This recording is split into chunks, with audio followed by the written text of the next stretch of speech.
Wie lange benötigt Coder Chester Colchin nach eigener Aussage um sein C64 Masterpiece Sam's Journey auf dem C64 mit 100% Erfolgsquote durchzuzocken? Schätzt mal. Willkommen bei Retroplays, dein Marktplatz für Videospiele. Gemacht für Gamer und Sammler weltweit. Spiele kaufen und verkaufen war nie einfacher. Ganz gleich, ob als Privatperson oder als Händler. Und das ohne Einstellgebühren. Auf Käufer warten tausende Angebote. Werde jetzt ein Teil von Retroplays, dein Marktplatz für Videospiele. Ja, hallo zurück. Ich hoffe, man hört uns. Wir hatten eben kurz eine kleine technische Störung, die werden wir das nächste Mal beheben. Wir haben den Fehler gesehen. Ja, wir wollen ja einmal pro Stunde noch ganz kurz hier reden. Einmal gab es da eben die Frage von Wolfgang mit Sam's Journey. Also da könnt ihr uns jetzt die Antworten schicken in den nächsten 5 Minuten. Und wer am nächsten dran ist, der erhält dann ja, wie gesagt, den ersten Preis, den wir heute verlosen. Ja, ganz kurz, ein Dankeschön an alle, die uns bisher unterstützt haben. Wir haben jetzt 20,9 weitere Tage schon gesichert. Und wir danken Sabine, Michael, Christian, Laura, Florian, Stalzer IT, Michaela, Melanie, Kirsten, Christian, Patrick, Marco, Thomas, Rainer, Marc und Stefan schon mal. Ich hoffe, ich habe keinen übersehen. Und ein Dankeschön schon mal vorab an Miriam, die uns noch eine Hardware-Spende zukommen lassen will. Die werden wir natürlich nicht weiterverkaufen. Die spielen wir hier im Museum. Und an die Big Box-Gruppe, die auch etwas im Hintergrund plant. Also auch da schon mal vielen, vielen Dank. Ja, und ich denke mal, wir können jetzt einfach nahtlos weitergehen. Wir haben einen spannenden Gast und gleich kommt noch ein zweiter spannender Gast dazu. And now we will start an English Q&A and I see the first of the participants. Philip Oliver is here. Hi, Philip. Hello, everybody. Hi. Hi. Your brother will join us soon? He will. Hopefully 5 or 10 minutes. That's great. If you want, if someone does not know... You got the better one anyway, so... Okay. Yeah, you are one part of the Oliver twins, and perhaps that's right. All of us know... If you just duplicate my image to another screen, nobody will know the difference. Oh, there he is. Let's get him to the channel. Can someone put Andrew out of the waiting room? Thanks. Okay. I did say he'd be along very shortly. Yeah, he's much cuter. Oh, you locked in twice. No. Aha. Hello, Andrew. Oh, hello, Andrew. Yeah, we are live. I'm terribly sorry about that. Your sound is a bit difficult. You sound like a robot, Andrew. Yeah. Metal Mickey. And now he froze. He's frozen. Perhaps we can start with a short introduction. We're going up a bit. Better. You sound much better, but you're still stationary. Don't we love modern technology? Yeah, of course. There you go. You're moving and we can hear you. I think. We will try to get better sound. Got one of those unfriendly TV shirts on, Andrew. But Philip, perhaps you can tell us something about you, about your history, if someone does not know what are the Oliver twins. Sure.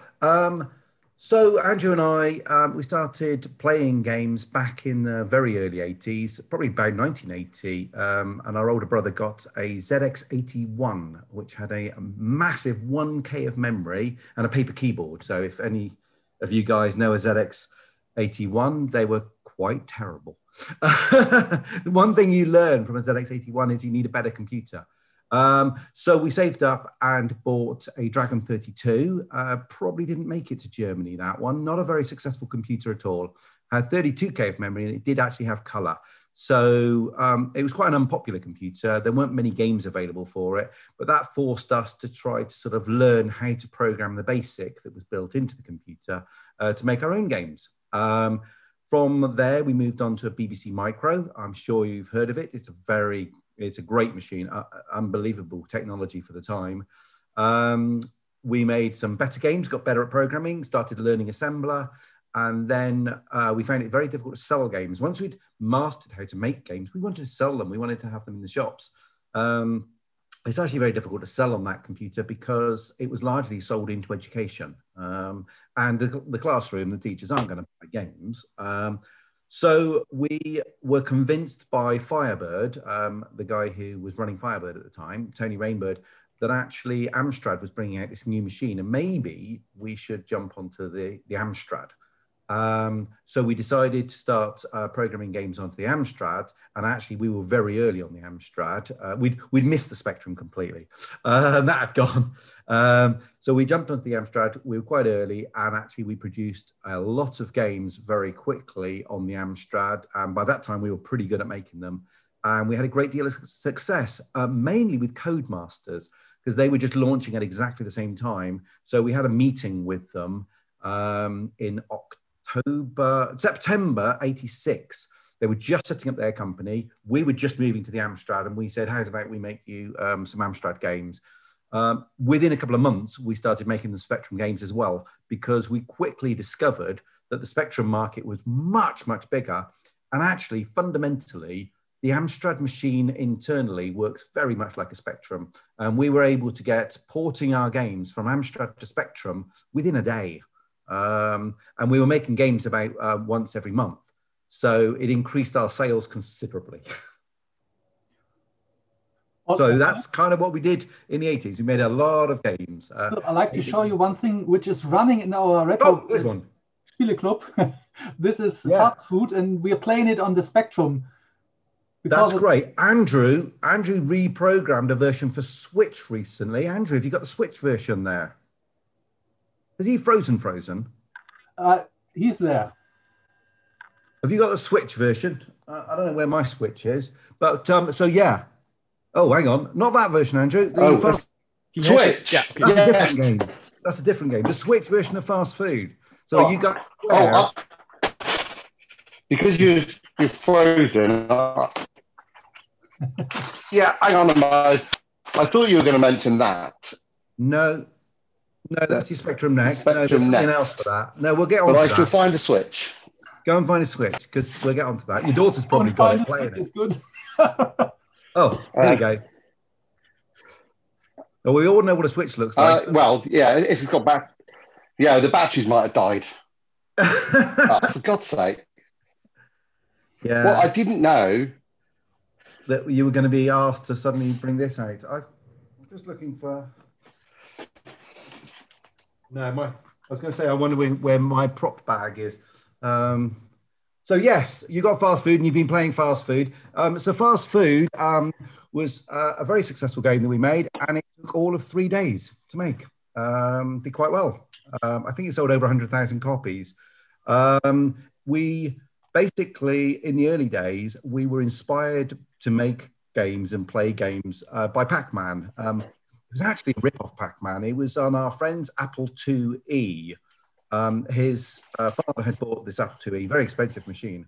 And we'd go around there in the evenings and play games. And one of our favorite games was Taxman, which was a copy of Pac-Man.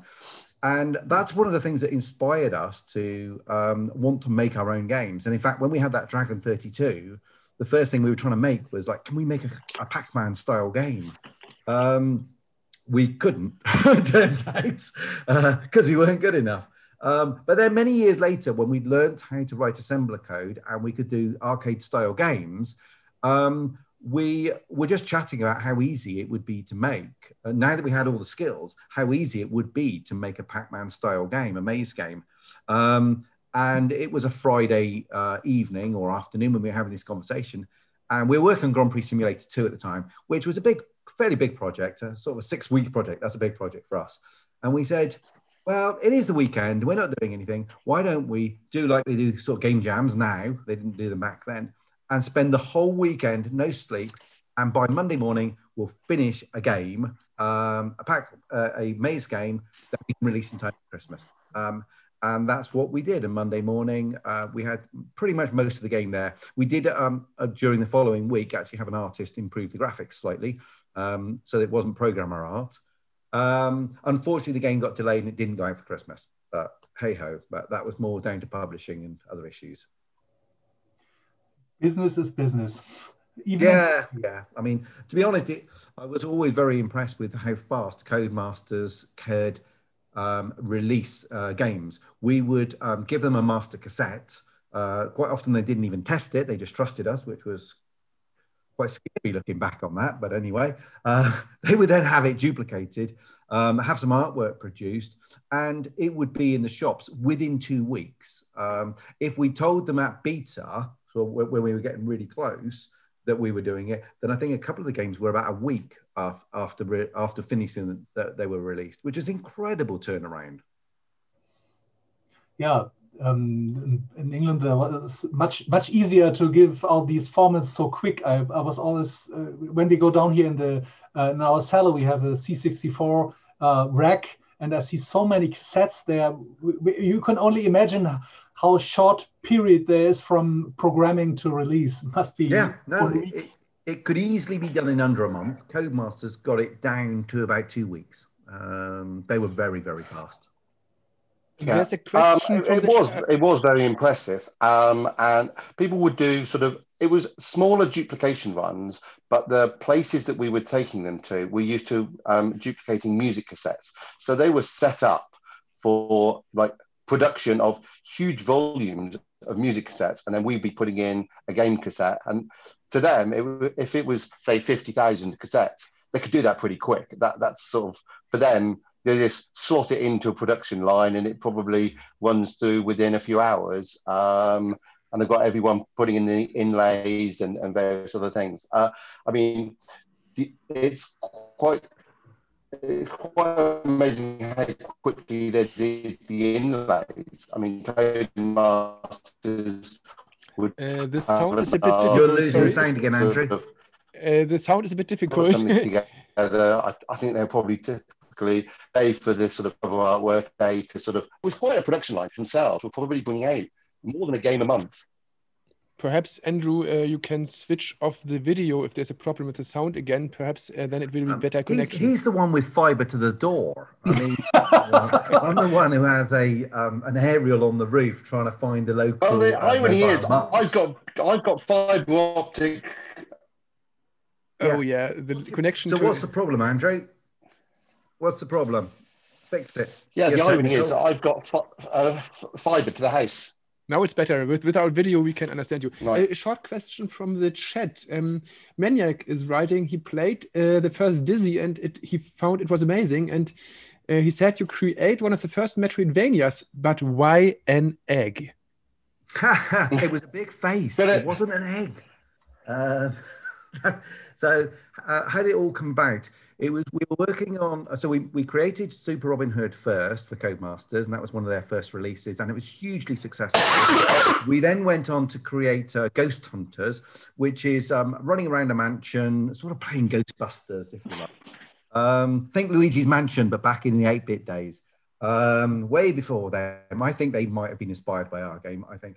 Anyway, when we were doing Hunters, I was doing all the graphics, and I was very frustrated that the size of the head for the main character was 3 pixels by 3 pixels with 3 colors, because obviously you've got a 4th color, but that had to be transparent. And basically, it was no room at all to sort of define the character and the personality of the character. It was just kind of a block, really. I could put a nose on him if I wanted, but then it would look like Pinocchio. If I put a single pixel would make a massive nose, or no pixel would make a flat face. And I was a bit frustrated. And so whilst I was just drawing, I doodled like a really big face in exactly the same sprite space. I don't know, 40 pixels high by about 32 pixels wide. And I just did this like nice big happy face, and I put a little expressions on him and nice big eyes, and it looked quite cute. But I was like, well, you can't have a face moving around, so I'll stick some legs at the bottom, well, for some boots at the bottom and some gloves. I haven't got room for arms, I haven't got room for legs. Who needs them anyway? And basically created this funny little character, and it looked really quite cute. And then the art package that I was using, which was an art package that we wrote called Panda Sprites, it's got loads of animation facilities. So I decided to just bob him up and down and move his arms and everything. And he looked really, really quite cute. The problem was we were in the process of making another game, Ghost Hunters. So we sort of parked that graphic. It was quite nice, saved it off. I mean, it was only a morning spent on it. Parked it, carried on, finished Ghost Hunters.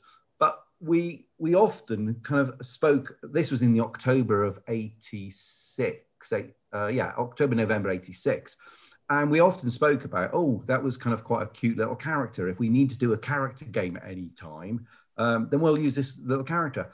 And then a few months later, I think it was like March time in 87, we finished up another game we were making, Grand Prix Simulator. And we thought, let's go back to that funny little character and let's make a little platform game and let's try and move it forward. In Ghost Hunters, unlock routes through the game, and you had to pick up random objects, mostly keys for doors and stuff. And we were saying it would be quite nice if, rather than just objects, that we could put puzzles in there. We'd played all those old text adventures like Zork and things on the Apple. And we just thought, and there were lots of text adventures on the BBC as well. And we thought it'd be quite nice to try to take some of the ideas from text adventures and put them into a platform game and actually make the objects that you're seeking relevant to the problem you're trying to solve. So oil to minecart, for example, or a crowbar to open up a manhole cover that's rusted, and things like that. And yeah, it worked really well. People remember it very fondly. Yeah, at some point we lost Andrew, but he's now there again, I see. Yeah, sorry, I just thought, I've got gigabit fiber optic broadband. It should be stupidly fast. So I just went off the internet and back on again, just reset it. Now it's great, you're moving. Yeah, there should be no reason, I don't know quite why it did that. A short question to both of you. Is it allowed to talk about new projects? We can talk about new projects. Andrew, would you like to talk about Wonderful Dizzy? Wonderful Dizzy. It's taken a little while. So that was because of the whole Spectrum Next that there is a new Dizzy game, Wonderful Dizzy, based on the Wonderful Wizard of Oz, which is absolute classic, which we all love. And it's so old, it's out of copyright. Even the film is out of copyright, which is quite amazing. Anyway, so it means it's sort of fair game to use, like some of the other sort of fairy tales that we were using. But Henrik created this Kickstarter to create a new Spectrum, sort of like the old one, but making sure that it all ran on modern TVs, because you can't plug in an old Spectrum into a new HDMI TV. And they've done a fantastic job. And when we saw this Kickstarter, we thought that's just wonderful. Obviously, we were sort of big components of and sharing the news about it and stuff. And we thought, we want to do more. And we said, like, that we'd always wanted to make another Dizzy game, and we tried to do a Kickstarter ourselves to say that we would do another Dizzy game. But there was huge debates about how you would do it, and the platforms, and it would be quite expensive to sort of like write a game out on a PlayStation or something like that. And we couldn't find the funding. But we said, if it was just a case of writing a Dizzy game on a Spectrum, we could do that. So with the new Spectrum Next, we thought, we'll do it. We'll agree to do it. So Philip's, I think, is he trying to load it up and screen share? Yeah. I can screen share if you like, if you want to see it. Yeah. So that's where it all came from. Now the Spectrum Next beat us to finishing the game, but I have to say the game is just about finishing. They're just looking for the last few bugs. So hopefully a nice Christmas present for everyone. And Philip, guys, you're used to seeing Spectrum games, are you? Would you like to have a look at a new Spectrum game? Yeah, of course. That'll be awesome. If it works. Let me just... Well, if the technology of screen sharing works, is more the case. Yeah. The game works. Exactly. Screen sharing is blocked, sorry, because it's not possible with the stream. No. You can use something like OBS or another thing in the background to change your camera signal. Everything what's in the signal we can show, but screen sharing is not possible. Sorry. Okay, I've got an idea, but I may just have to... But perhaps I can say something to the game. I had a look. I was allowed to have a look to the game, and it was great because I had to say I don't like a Spectrum, and I never played Dizzy. And of course, I know what Dizzy was and how famous it was in England, but in Germany, a lot of our people, we don't play Dizzy and we don't have a Spectrum. And you gave us a chance to have a look at the game. And I was surprised. I played the first time a Dizzy game, and yeah, I played it a long time. It had a great music. The graphic was very nice for a Spectrum game. And I had a lot of fun to play the first screens of your game. It was great. We played it here in a location on a real Spectrum, and it was amazing to see it. I can show it to you if you'd like. If you'd like me to. Andrew is doing the right thing. You have to speak, Andrew. Oh, okay. He's just come out of his hut. You're going to have to hold the screen a lot stiller, Andrew. Well, I'm just going to start it back. So he starts in his hut, but as we all know, wonderful Wizard of Oz all starts very dull, black and white, sort of monochrome, which actually suits the Spectrum quite well. But as they come out of the hut, everything is an amazing, wonderful colour. Attributed colour.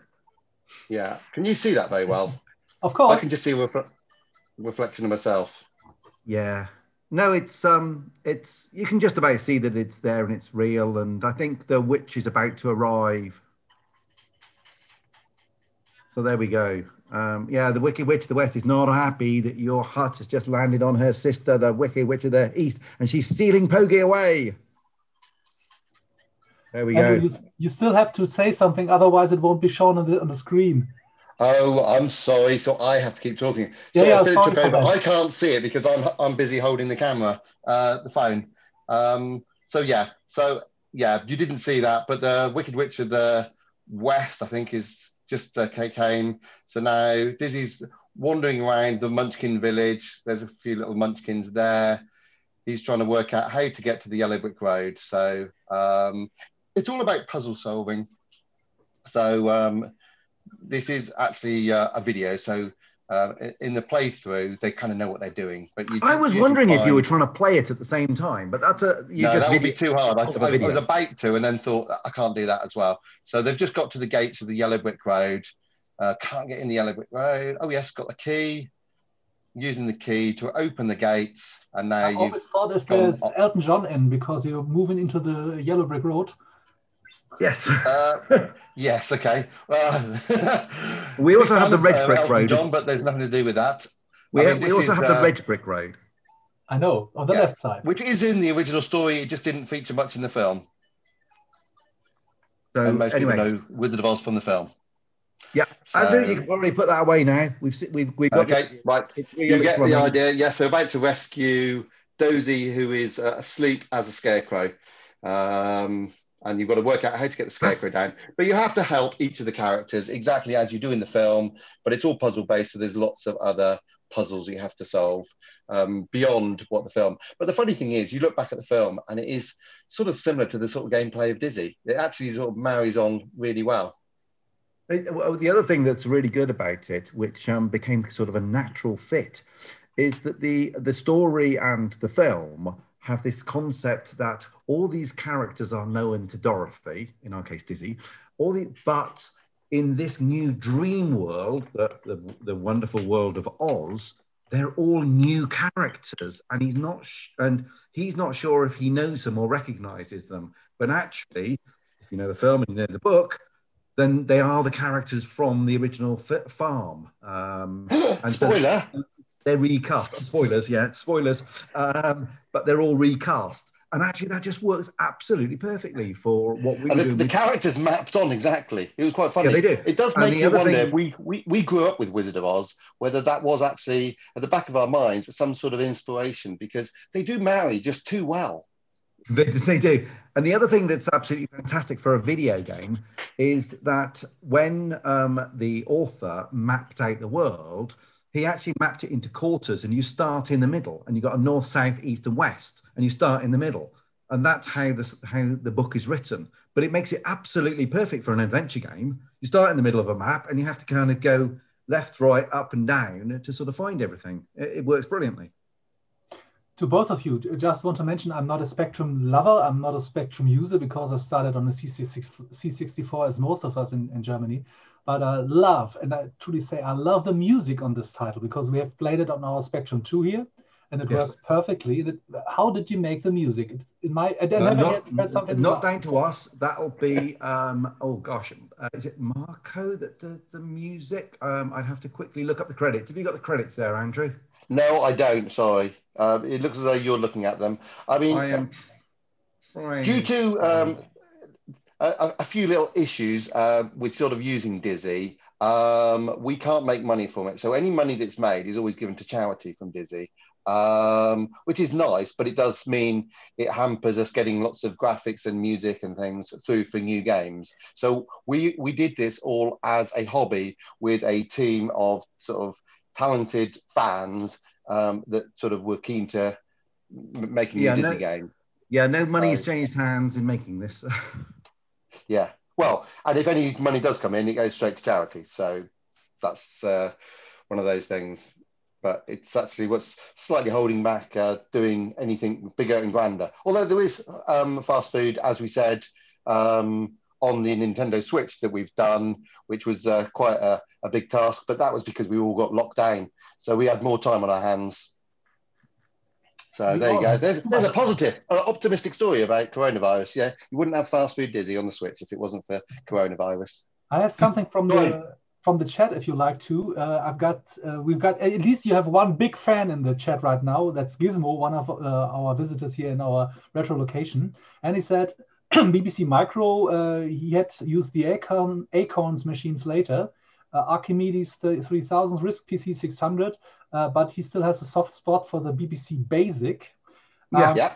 And so do we. So does everyone in Britain. The BBC was just such a massive thing. So the British Broadcasting Corporation decided that computers had to be taught to all the kids. There was lots of politics about how you educate kids. And the government really wanted to do stuff, but they had to educate the teachers to educate the kids in something that was coming on fast. So the BBC took it upon themselves to broadcast programs about learning how to program computers, which was a radical step. But then they thought, oh God, hang on, what computer do we show on the TV program and do the tutorials? Because there's a Commodore 64, there's the Sinclair ZX81, there's ZX Spectrum, there's a Dragon, there's an Apple if you've got loads of money, but that was probably not in the running because it was too expensive. And actually the BBC Corporation decided to commission their own computer from Acorn, who had produced a computer called the Atom. And they said, do a bigger, better one. We'll get the government paid for all the computers to go into schools. And then every single school had a programs out on how to use them.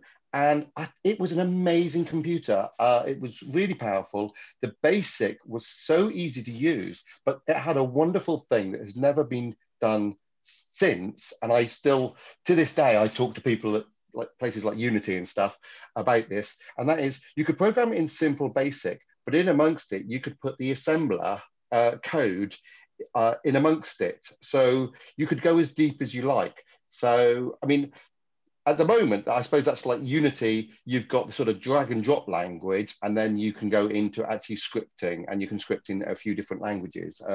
And it just had this ability to go deeper and deeper and deeper, where some things just remain shallow or start at the deep end, and you go, where do you start?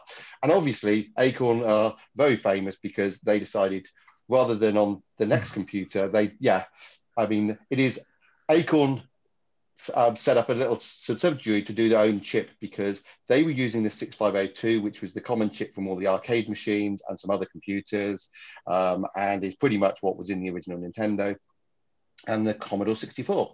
But they decided that if a computer is all based around a chip, why don't they do their own chip, which is incredibly brave. But back in the early days, people were just like, well, it's all new, why don't we just do our own thing? And they did a radical new chip called the RISC chip, which they did the Archimedes.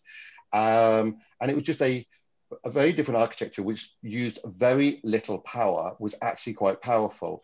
They struggled as a company to sort of launch a computer, the Archimedes, and it was just in the background. But when Motorola and Nokia and people started using phones, they needed a small chip.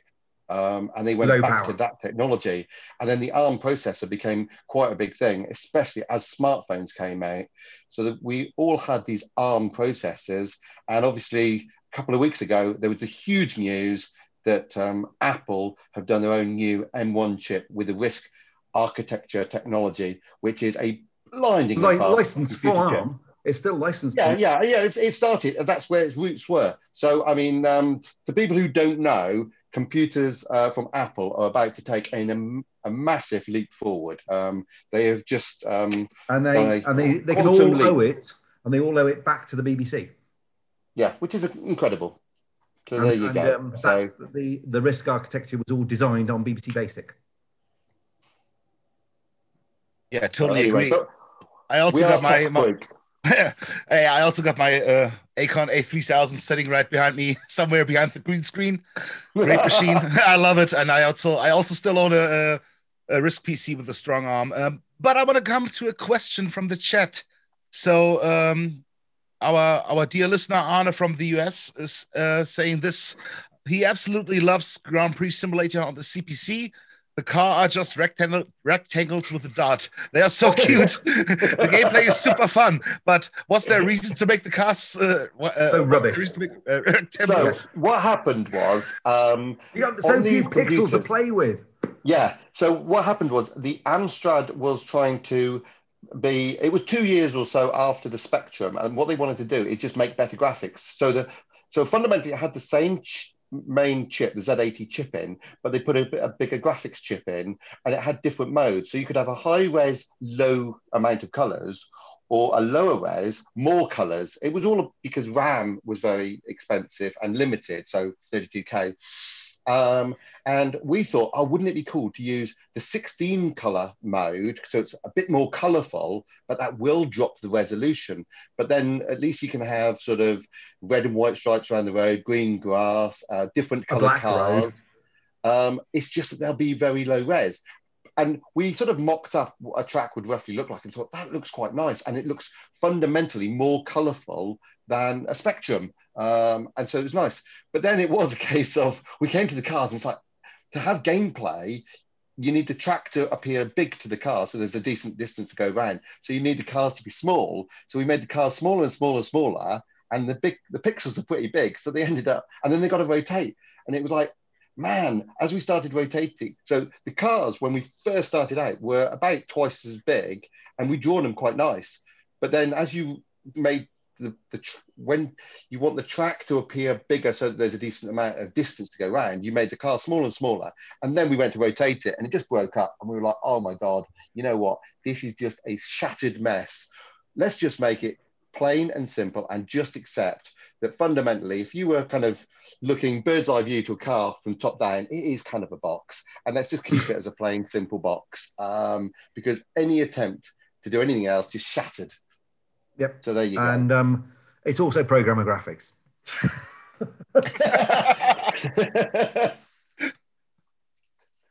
But it did play quite nicely, and it did look quite good. And if you didn't look too close at the cars, you got away with it. It sold very well. By this time, we had just learned how to actually program a Spectrum, because we'd done our previous game, Ghost Hunters, onto the Spectrum as well. But the concept of trying to take Grand Prix Simulator to the Spectrum and then make it all monochrome, we were just like, no, that's not going to work. That's not going to be very good at all. But then the sales went through the roof, and Codemasters asked somebody else to convert it. So actually, it did come out on the Spectrum about 6 months later. It took a long time. I mean, the game. But then, having said that, the game only took a month to write. Yeah, but we always thought, you know what, we could probably do a better job. So it was in the back of our minds that we wondered whether we should have done it. So that's why there was a Grand Prix Simulator 2, because we thought, you know what, we should go back and do it properly. We'll put our original one back into the slightly higher resolution graphics. So on the Amstrad, it went back to the high res mode. And then on the Spectrum, we could use the fact that it's got more colors. They're just all attributed. But you know what? The racetrack doesn't move. So we could sort of make it look quite nice with 8 colors. And we could have the higher resolution cars. And so there is a nice Grand Prix Simulator 2. Yeah, I was just going to say, for your the person who was calling in saying they liked Grand Prix Simulator 1 on the Amstrad, it'll be interesting to see and hear if they've played Grand Prix Simulator 2 on the Amstrad, because we believe it was a much better game. There's another thing on the chat. If you we want to concentrate on that. There's a question from just a second from Philotech.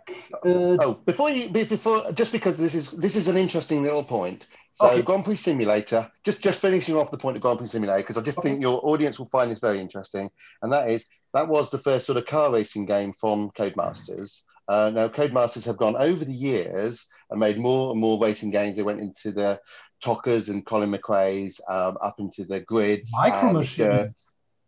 Micro Machines, sorry, they went via Micro Machines. I should not forget that one. That started life as Grand Prix Simulator until a license came over with the way that they could sell it into America. Anyway, so it went all the way up to the sort of like the Formula One games and the games that Codemasters do now, which I thought your audience would find interesting, of the sort of the progression of the way that's all the way gone through. But also there was a breakaway of Codemasters here in Leamington Spa. And that breakaway, well, there were two breakaways. There was one breakaway that created the Sega Rally that came out on the Dreamcast. Then there was another which created Playground Games, which do Forza. And so a lot of the people who worked on the Forza are sort of like ex-Codemasters people who had actually made racing games for Codemasters. And we have the two companies very closely located. Very closely. I think it's quite funny. Like a couple of miles away from each other, you've got Codemasters and you've got Playground Games. World-leading racing. And the other funny irony about it is that here in Leamington Spa, we have the Jaguar Land Rover and Aston Martin co-located factories. So I do remember when this sort of Aston Martin and the what was it there? The sports car version, they came out and they looked very similar cars. The factories are pretty much alongside each other here near Codemasters, which I think is quite funny as well. In this game? Sorry, which game? Jaguar Xj220, is that the game you know? Meme? No, we're talking about the car itself, but yes. Well, that car's actually a little bit north. That's from Birmingham. But it was I don't know, the J... we don't know our cars. Anyway. Yeah, the Jaguar sports cars, they are made in a factory that's very close to Codemasters, as is Aston Martin. So this area that we're sitting in is car obsessed. Except in Germany, we know what you mean. Yes. I'm afraid Andrew's a Tesla man himself, so yes, no German cars, I'm afraid. The European Teslas will soon be a German car. Yes, the factory will be opening shortly, won't it? Yeah. There you go. I can't actually show you the car itself, but I got the little model. That's my car. A short question. Some people in the chat talked about the Evercade collection with the Oliver Twins games. Perhaps you can tell something about that. Is it correct that it is sold out, or will it be produced again? I'm just going to get the cartridge itself. Yeah, okay. Yeah, you've got it. Have you? Oh, you've got it. I'm just looking for it. Both are looking. Just looking for the prop. Do you know if there will be more versions, because it's sold out at the moment?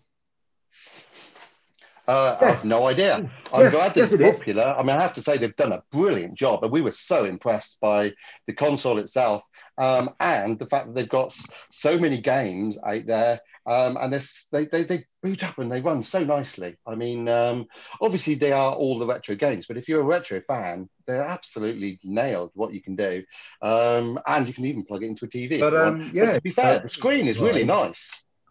Philip, if you mind, show us again the cartridge and the box, because you have to speak, otherwise it won't be the and speak something like this is the Philip. Philip, speak so we can see your video view. Otherwise, only the one who's speaking is shown. Oh, so I have to speak and you that way. Got it. Okay, sorry. Okay, there we go. So that's the Evercade box, the Oliver Twins collection.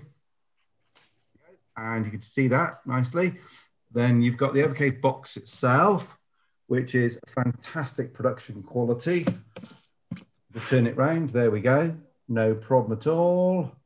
Fantastic. What a Christmas present. That is a hell of a Christmas present. Yeah. It is. I bought the collection, the Evercade, some weeks ago, but I did not get the Oliver Twins collection. As I said, it was sold out.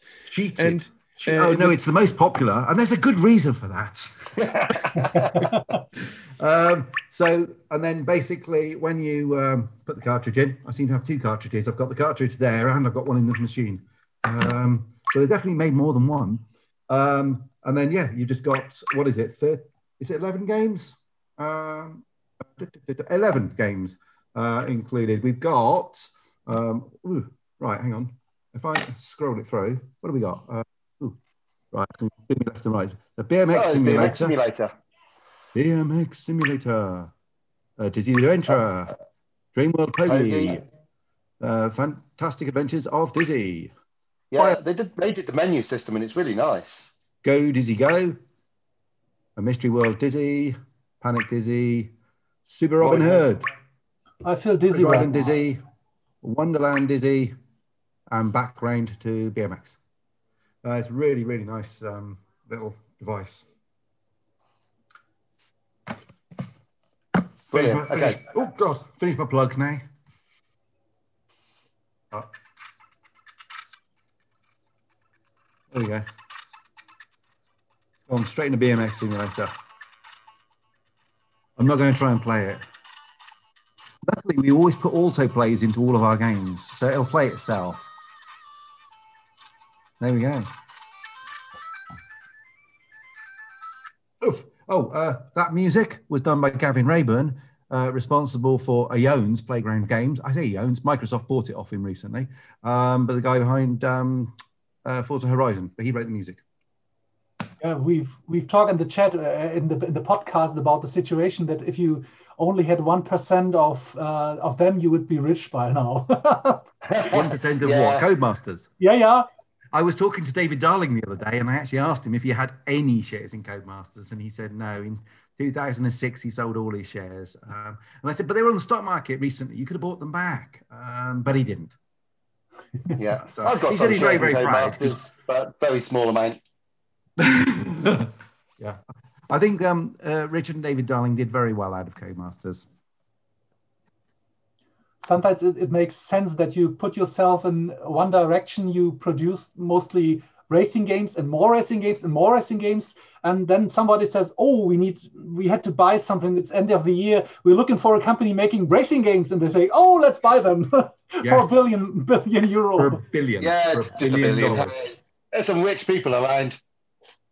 Well, companies. We have some more questions about in the chat, as I started from Philoctes69. He's asking, he's grown up in America and he only played Dizzy on the NES version. Did you have anything to do with those ports? Of course, we wrote them. They are all on here. These are all the NES games that we made. We made 11 NES games, and they're all on I absolutely loved making them. I have to say, I coded. Philip had, I don't know. I coded some of them. I coded some of them as well. Oh, okay. Well, I certainly spent many hours. That was an interesting thing in the fact that, you do get really obsessed and really into these things. And I think we had 3 or 4 years of just writing those games. So there's 11 Nintendo games there. I loved it. The 6502 chip is a little bit basic, but the Nintendo machine just made things look really slick. I mean, they don't date in the same way that other things have dated. So, very happy with the Nintendo games that we wrote. We recently played some games, and we played, what did we play on Thursday? Danny, what did we play on Thursday? I forgot. We play North and South, and there was also an NES version of it, which looked quite strangely because it doesn't have so many colors. But the good thing about it was it had so smooth scrolling, and I think this was the thing about the NES. It had a smooth scrolling, and it looks a bit colorless, but it looks good. The way the screen is mapped and the RAM is used, because the actual machine only has 2K of RAM, and then NES only has 2K of RAM. And the way they had to map the screen meant that you had to put the color. It was a bit like a spectrum, like attributed color across the screen. I think the C64 was the same, but you can have 4 colors into each area. And actually, if your game is designed carefully, you can make it look really rich and really colourful. If you look at Super Mario Brothers, the most famous game, that game is designed perfectly to exploit that technology. And if you look at the games that we've produced on it, they work really, really nicely. They've got hardware sprites, they've got a character map screen that scrolls really, really smooth. Well designed, the games look fantastic, and they really hold up today as well. And all the memory, because obviously you're thinking, how do you get that? All the memory is on the cartridge itself, and is 100% ROM, and just sort of, it boots instantly. It's just like there. And when you're writing the code, you end up writing it in quite an elegant way, because you keep all your variables in that tiny bit of RAM, and you're just very careful with things. And what I would say is that most computers ever since, loading like off CDs or off other things and then having RAM, you get an awful lot of very sort of scrappy variables, and RAM is kind of all over the place. And then people just go, oh, just dump the memory, reload it all, and stuff like that. So you've got longer loading times and things. Whereas I actually kind of like the simplicity and the elegance of the Nintendo. It was good. Good machine. And great machine. Famous in the US, is that correct? The NES in America just swept the board. I mean, they sold something like 30 or 40 million NES. For you. That was what was my question. Was it the key for the US for you? Yes. Okay. Yes, absolutely. So we'd been writing the Spectrum and Amstrad games in the UK. Our games had been converted to the Commodore 64, so a lot of our games came out on the Commodore 64. Then when we got through to the late 80s, you had the ST and Amiga come out, and PCs started being used for some games. Me and Andrew were like, well, do we learn how to code for these new machines, the Amiga and the ST? But we were doing a lot of our own graphics, and they were programmer graphics, and we were getting away with it. We were scared by the fact that we wouldn't be able to get away with it on the ST and Amiga. People would realize that we weren't artists. So we had a trip to America, CES 90, January 90, and we went to the CES show, big trade show, and they had this enormous video game area, and it was dominated. 90% of it was Nintendo. And we just couldn't believe how successful the Nintendo was, how big the industry was. And then when we looked at the games, we were saying, we could write those. So you'd look at Super Mario Brothers, and it wasn't that different to something like Super Robin Hood that we'd written in a month, like a few years earlier. And so we were saying, well, we could write these games out on the NES in about a month. And they are selling in their millions. Mario in America sold 20 million cartridges at a high price as well. We were used to selling games at a very cheap price. So we just thought, no, we need to get onto the NES. We need to write games for the NES, and hopefully they will sell very successfully in America.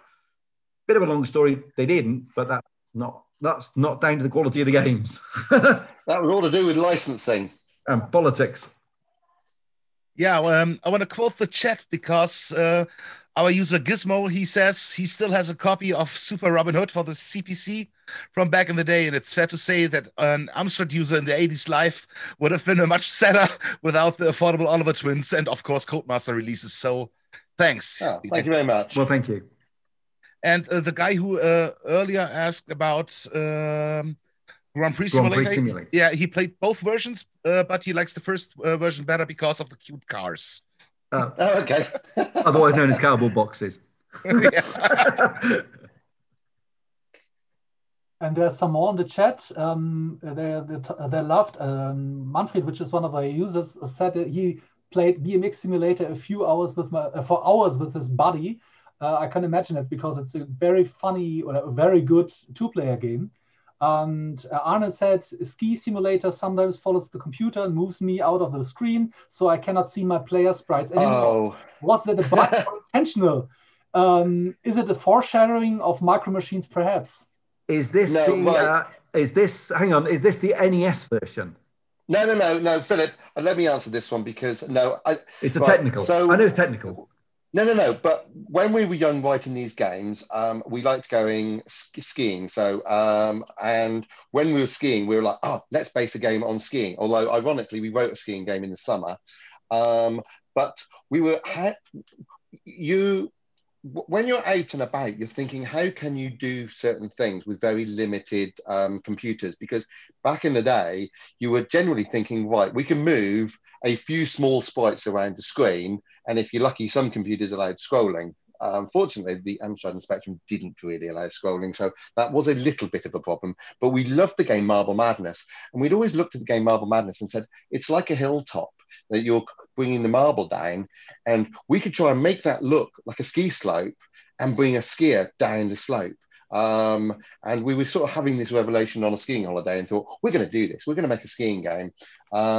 Unfortunately, the scrolling didn't allow it to scroll fast enough, so the gameplay doesn't really work. Ironically, I don't think the game came out on the Commodore 64, and it would have worked quite nicely on the Commodore 64, and probably would have worked really nicely on a NES. But it wasn't that successful, and there was the problem, and there were two problems. Well, three problems. There's the scrolling. There's the fact that when you're looking at a skier, are you the skier and the left and the right, like which is left and which is right? Because that was a problem. And then there was the problem of if you're two-player and one person's slow, they tend to go off the top of the screen as the other person goes off the front of the screen. We never really solved it. And we kind of finished the game with many regrets and thinking, really, like, we'll finish it, but it's got some flaws. And the speed of the scrolling was like the fundamental flaw. But we sort of just, well, we'll just move on and put it behind us. But yeah, one of those things. Sorry about that. And yes, Micro Machines then had this as a standard thing that it would knock you off the back of the screen. I have to say, my favorite game of all time is Mario Kart, and they do it so much more elegantly of getting the little bomb thing, the torpedo thing to move you to the front of the race if you go too far behind, which works much, much nicer. Or the little Cooper Cloud man puts you back on the track if you fall off the track. And that's quite nice as well. Again, slightly more elegant than what Micro Machines did. Also, Gizmo likes to comment on, again, on your BMX simulator and said that the bird's eye view was truly mesmerizing. He hasn't seen anything like this anywhere before. And it's hard to explain from today's point of view, but that back in the days, it was impressive for him. Thank you. One thing that I would say is if your player is on the Commodore 64, we didn't write that version. That version was actually written by Richard Darling, the co-founder of Codemasters. And it was a very good game. He did an absolutely superb job of it. And we then converted it onto Amstrad and Spectrum and then onto the NES later. Because the Darling brothers who set up Codemasters, they were both programmers about the same age as us, and they'd written games for a company called Mastertronics, and they'd set up the company Mastertronics, and we're thinking, well, we could publish these games ourselves and control it more. So the two brothers each wrote a game to launch Codemasters, and that was BMX Simulator written by Richard Darling and Red Max written by David Darling. And they're both pretty good games, and they sort of wrote the games and then launched the company. And as soon as the company was running, they were busy getting programmers like us to work for them. What we have done with your panel right now is that many of the guys buy in an Evercade and try to find the Oliver Twins collection. I see that someone bought it on eBay, and you soon will be getting some new reports about many orderings, and no one had produced it yet. So we are also doing something for you, I think. Okay, that's brilliant. I mean, I believe all the money from those, our royalties all go to charity. They go to the National Video Game Museum in Sheffield, I think it is, which has had real troubles because they're a museum of games and it's a wonderful place. Andrew, these guys know all about museums and COVID. Andrew, these guys know all about museums and COVID. Yeah, okay. So all the profits actually do go to the museum. What I would say is I am aware that they are sold out in most places. So eBay is probably your best bet at the moment. I believe there is another production run. And the reason I know this is because I've been told that when they come into the country, could we please sign some more? So Andrew, at some point, I'm going to drop a load round to you because you're going to have to also sign them. Yeah, okay. But they haven't arrived yet. I think they're manufactured in China, I think. Yeah, mostly positive things coming around in the chat. I see someone saying, Gizmo said again, Oliver Twins collectibles are all obviously on high demand.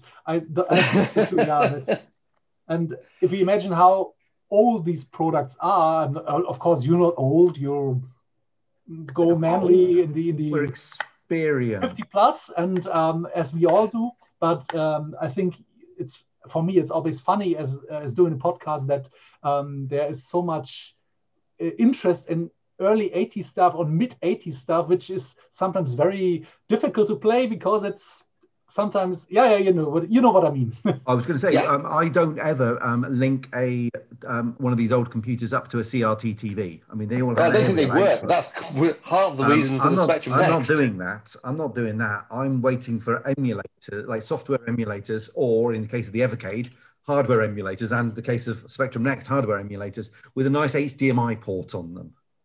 So, but it's nice that you can now access all these games again, because from when they were created back in the mid 80s and late 80s, for about 10, 15 years, there was no way to play them at all. There was no way to see them at all. Then, of course, you had YouTube, and then people would put them on YouTube. And the emulators. I remember that. We wrote that. And then the emulators started coming along, and now you've got some hardware coming along as well, which is great.